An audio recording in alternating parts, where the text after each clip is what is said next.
Hello friends, good morning to one and all. Today we are actually starting the topic called Introduction to the Company. First of all, we will understand why do people convert their business into the company. The basic question is the company and the businessman both are separate, both are different. And to understand this concept, let's try to understand what is the meaning of company and how this company has been came into picture. Let's start. So to understand the meaning of word company, basically this word consists of two words. One is com and second is phoenix.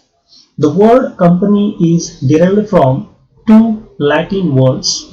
Number one, com. Com means together and panis means taking meal or break together. At that time, when people were working and they were taking meals together, they were discussing their business ideas and matters relating to the business, and from that time, company, the word has been derived. Actually, the word company was initially used for a group of persons who took their meal together. Thus, generally, company means association of persons for a lawful common object. Now, what is meant by association of person for a common lawful object? It means that suppose if 10 people are coming together and they are deciding that they will start a banking business, then it means that 10 persons are associating themselves for a lawful purpose. Lawful means their object is to start a bank who will give loan to the persons one who is in need of it, and they will accept the deposit from whom they are having the surplus funds with them. So this is called association of person for a lawful common object. Now according to section 220 of the Companies Act 2013. Now dear friends, try to understand. Whenever you are reading any law, in that law, section 1 is related with the preliminaries, titles, short titles and all. It means in any law, section 1 will deal with the short titles, then preliminaries, then actually this section deals with what is there in law and what are the different sections and their titles. And please do remember, in every law, in company law also, the section 2 is related with the definitions which are mentioned in the law regarding the various aspects of that particular law. In our Companies Act 2013 also, section 2 deals with the definition of the term company, and therefore, according to section 220 of the Companies Act 2013, company means a company incorporated. Incorporated means formed and registered under this act or under any of the previous companies law. Like previously we were having the Companies Act of 1956. It means that suppose if I am registering my XYZ Limited company under the Companies Act of 2013, it means that the company which is registered under the Companies Act of 2013, it becomes automatically a company. Here the definition talks about, as per section 220 of the Companies Act of 2013, any company registered under this act, it means Act of 2013, or any of the previous act which is registered under the Companies Act of Indian law. So this is called as a company. Here I would like to tell you, when companies incorporated or registered, it becomes automatically separate to existence of two persons. Number one, a company which is an artificial person which is created by law, and second, the person, one who is managing that company or one who is running that company. So these are the two separate legal personalities which can be happened only and only after the incorporation or registration of company. So here, an incorporated company owes its existence either to a special act of parliament. It means that there are various acts. So companies are being coming into the picture with the help of the different laws. For example, the public corporation, like you might have been heard, the LIC, that is Life Insurance Corporation of India. Second is State Bank of India. These are the two companies which are coming into the picture by the act of Special Act of Parliament. It means that to incorporate LIC and State Bank of India in the Parliament, Special Act was being passed, and through this Special Act, the LIC and SBI have been incorporated. Second example we can take, there are some other companies also like Tata, Reliance. So these are the companies which are registered under the Companies Act of 1956, now which is being replaced by Companies Act of 2013. So companies are incorporated and registered under the Companies Act. So after registration, in legal sense, a company is an association of both a natural person and second is an artificial person, and is incorporated under the existing law of a company.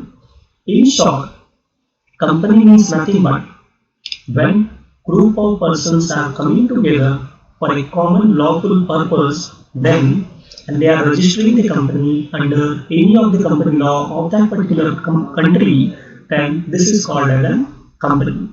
After incorporation of a company, company gets a separate legal identity and its status.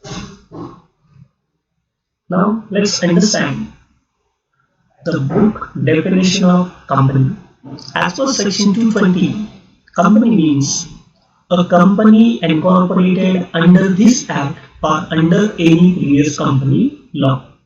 Already we have given the examples like Tata, Reliance, all these companies are registered by under the Act of 1956. But suppose if any new person wants to start his new company, in that case he has to register his company under the Company Act of 2013. Now many times company is also called as body corporate. Why it is called body corporate? Because persons composing it are made into one body, because company is made up of different persons. So company's managing directors, they are acting as a brain of the company.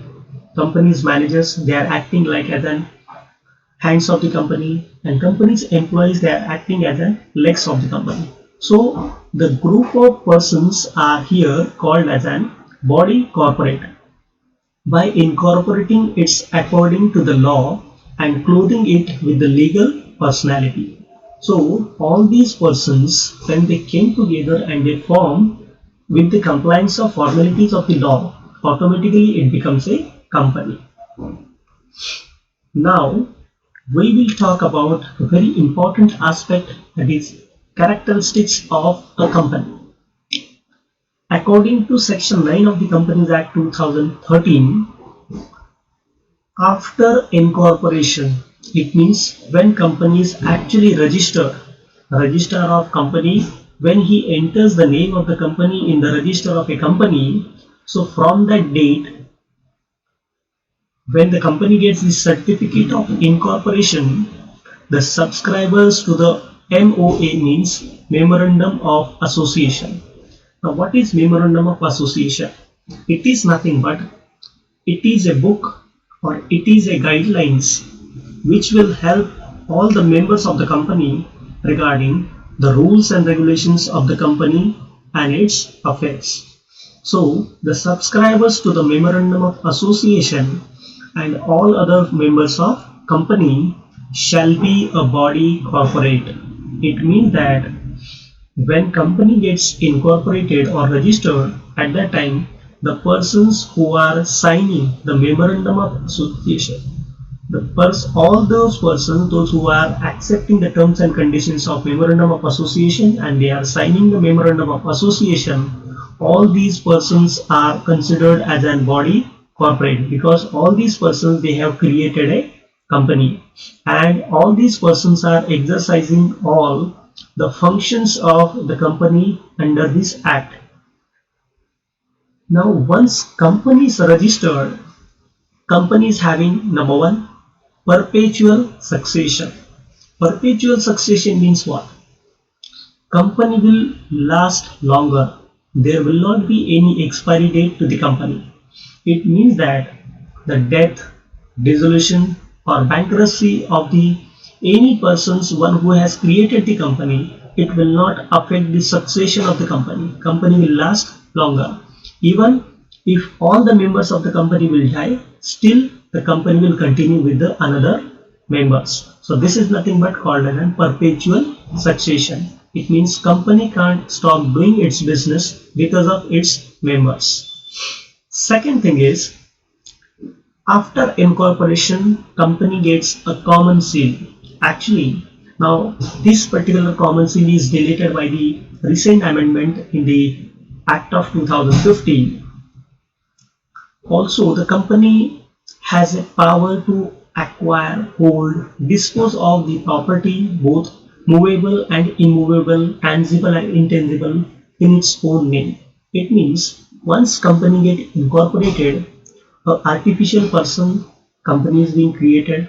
So this company, they can purchase the asset, they can sell the asset, any type of asset, whether it is movable or immovable, whether it is tangible or intangible. It means after incorporation, company gets that kind of powers. Second, company gets a power to contract in its own name. See, once company is registered, company may do a contract with the various parties on his own name, not on the name of its owner. Second, company has a power to sue and to be sued in its own name.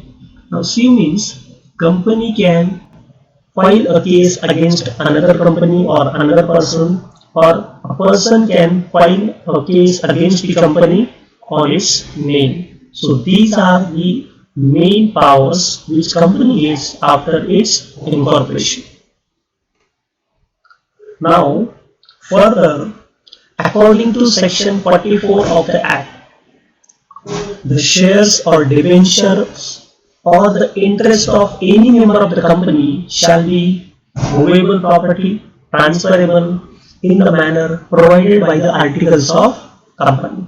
It means the powers of the shareholders or the debenture holders or any other person, one who has invested in the company's capital structure, all their powers are mentioned in the articles of association.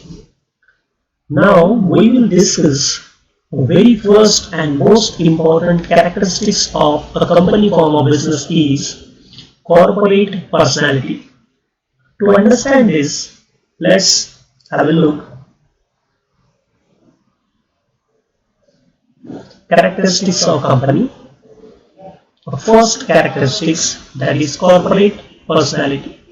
To understand this, corporate personality means company is an artificial person. A company is a legal entity which is different and separate from its promoters, members, directors and other stakeholders. It has its own corporate name and it can work under that name. Company can hold the asset, company can sue and to be sued in its own name, company can borrow the funds, company can lend the funds, company can open the bank account, company can enter into the various contracts on its own name. But any of the shareholders or the director or other officer cannot be held liable for the act of the company even if it holds the entire share capital. Further, the shareholders or the individual directors are not the agent of the company and so they cannot bind company by their personal acts. Here the point is, after incorporation, being a corporate personality means once the company is registered, whatever the act which is being done, all these being done on the name of company, and therefore For everything, company will be responsible and not the agents or the directors or the shareholders of the companies are being responsible for this. To understand that company is a different person and individual is a different person, we must think of the related case laws. So dear friends, here I would like to share with you something. For example, when company gets incorporated, then company may have its own personality than its members. It means number one, company is legal personality plus company is having independent status. So after incorporation, members and company both become separate personality. This separation concept is known as corporate personality. Now the question comes, how does the concept developed and what is the actual usage of corporate personality? To understand this, we will go through a case law, a very famous case law, Solomon versus Solomon and Company Limited. The second is Lee versus Lee Air Farming Limited. Actually, a leading case for corporate personality was Solomon versus Solomon and Company Limited. This case was happened in 1897. Now please try to understand what was the case. There was a person called Mr.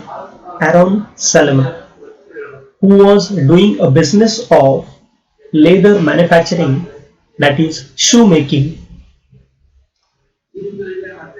He created a new company called Solomon and Company Limited. It was a public company and Solomon has sold the entire business of shoe manufacturing to the Solomon and Company Limited for rupees 38,000 pounds. See, for how much rupees? 38,000 pounds. After selling this business, Solomon and Company Limited's total share capital was 40,000 pounds. Now here I would like to give you the description of this 40,000 pounds. There were 7 subscribers to the memorandum of association. It means there were 7 shareholders. Now who are these shareholders? First shareholder was Solomon. Second shareholder was his wife. Third shareholder was his daughter. And remaining 4 shareholders were his sons. So Solomon, his wife, daughter and 4 sons. Total there were 7 family members who have created Solomon and Company Limited with a capital of rupees 40,000 pounds. So here the point is, Solomon has purchased 20,000 shares and 10,000 debentures. Wife, daughter and 4 sons, they were having 1 share each and remaining capital were subscribed by unsecured creditors. Now it is clear. Solomon, he has a business of shoe manufacturing. He sold his business to his own company called Solomon and Company Limited, where 7 members were there. He himself, wife, daughter and 4 sons. He was having 20,000 shares and 10,000 debentures, and remaining shareholders, they were having 1 share of each pound, and other shares were subscribed by unsecured creditors. Now what happened? After 1 year, the company went into liquidation and the position of the company was, the liabilities of the company were 17,000 pounds and the assets were only 6,000 pounds. Now out of these 17,000 pounds liabilities, 10,000 were the debentures which were held by Solomon himself and 7,000 pounds was unsecured creditors. Now, as you know, company has only 6,000 pounds as asset. Now the question was, to whom should be paid first? The unsecured creditors or Solomon? Now here the question is, if one family is controlling, administering the entire business, then whether family and business identity will remain same or separate. Now, unsecured creditors were saying that they should get the first payment. But when this matter went to the court said after incorporation, the company became the separate legal entity, and therefore Solomon, as a debenture holder, he should get the first payment first. And that is the reason here the very first characteristics of company is corporate personality. Company becomes the corporate personality. There was again a second famous case law, and that is Lee versus Lee's Air Farming Limited. In this case, there was a company called Lee Air Farming Company Limited, and the total share capital of the company was 3,000 shares. Out of these 3,000 shares, 2,999 shares were held by Lee. Lee was the managing director and the chief pilot of this company. It means that Lee was owner of the company as well as he was working as a servant in the company also, because he was a chief pilot. Now, it means in a company there was a relationship, one, the owner, and second is servant. The owner was also acting as a servant. But what happened when he was doing his job of piloting? There was a sudden plane crash, and in that plane crash, Lee died. When he died, there was again the complications. Lee was master as well as servant. But it means that whenever there is a relationship exists of the master and servant, and when the servant is serving on the job in a company, then company is liable to make the payment as a compensation to the employee, that is servant. So in this case, the principal wife of Lee demands from the Lee Air Farming Limited a compensation regarding Lee's death, and court admitted that compensation. Even though Lee was the owner of that company, but he was also acting as a servant. That is the reason I am saying wife of Lee was demanding the money from the Lee Air Farming Limited and not from the Lee, because Lee was no more. And that is the reason, to understand this corporate personality, these were the two famous case laws. I hope you might have been understood this concept. Otherwise, I am making another video in which Marathi explanation on the same point will be given. Thank you. Stay tuned and please subscribe to my channel. Thank you.